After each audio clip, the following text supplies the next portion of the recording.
एक गांव में एक दर्जी रहता था। वह नेक दिल, दयालु और मिलनसार था। सभी गांव वाले अपने कपड़े उसी को सीने दिया करते थे। एक दिन दर्जी की दुकान में एक हाथी आया। वह भूखा था। दर्जी ने उसे केला खिलाया। उस दिन के बाद से हाथी रोज दर्जी की दुकान में आने लगा।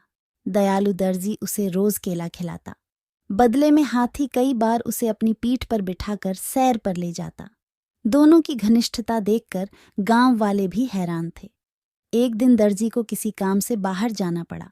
उसने अपने बेटे को दुकान पर बिठा दिया। जाते जाते वह उसे केला देते हुए कह गया कि हाथी आए तो उसे खिला देना। दर्जी का बेटा बड़ा शरारती था। दर्जी के जाते ही उसने केला खुद खा लिया। जब हाथी आया तो उसके शैतानी दिमाग में एक शरारत सूझी।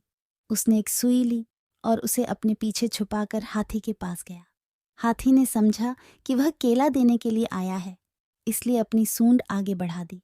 उसके सूंड बढ़ाते ही दर्जी के बेटे ने उसे सुई चुभो दी। हाथी दर्द से बिलबिला उठा। ये देखकर दर्जी के लड़के को बड़ा मजा आया और वह ताली बजाकर खुश होने लगा। दर्द से बिलबिलाता हाथी गांव की नदी की ओर भागा। वहां जाकर उसने अपनी सूंड पानी में डाल दी। कुछ देर नदी के शीतल जल में रहकर उसे राहत महसूस हुई। उसे दर्जी के लड़के पर बड़ा गुस्सा आ रहा था। उसने उसे सबक सिखाने की ठानी और अपनी सूंड में कीचड़ भरकर दर्जी की दुकान की तरफ बढ़ा। दर्जी के लड़के ने जब फिर से हाथी को आते देखा तो सुई लेकर बाहर आ गया। वह हाथी के पास आते ही उसे सुई चुभाने के लिए आगे बढ़ा, मगर हाथी ने सूंड में भरा सारा कीचड़ उस पर उड़ेल दिया।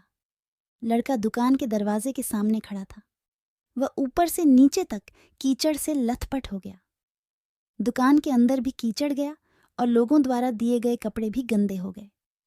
उसी समय दर्जी भी अपना काम निपटा कर दुकान वापस आया। वहां की ये हालत देखकर उसे कुछ समझ नहीं आया।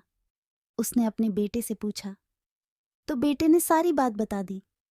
दर्जी ने बेटे को समझाया कि तुमने हाथी के साथ बुरा व्यवहार किया है, इसलिए उसने भी तुम्हारे साथ वैसा ही व्यवहार किया है। जैसा व्यवहार करोगे वैसा ही पाओगे।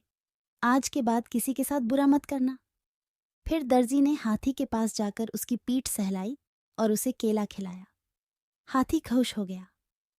दर्जी के बेटे ने भी उसे केले खिलाए, जिससे हाथी और उसकी दोस्ती हो गई। उस दिन के बाद से हाथी दर्जी के बेटे को भी अपनी पीठ पर बिठाकर घुमाने लगा। अब दर्जी के बेटे ने शरारत छोड़ दी और सबसे अच्छा व्यवहार करने लगा।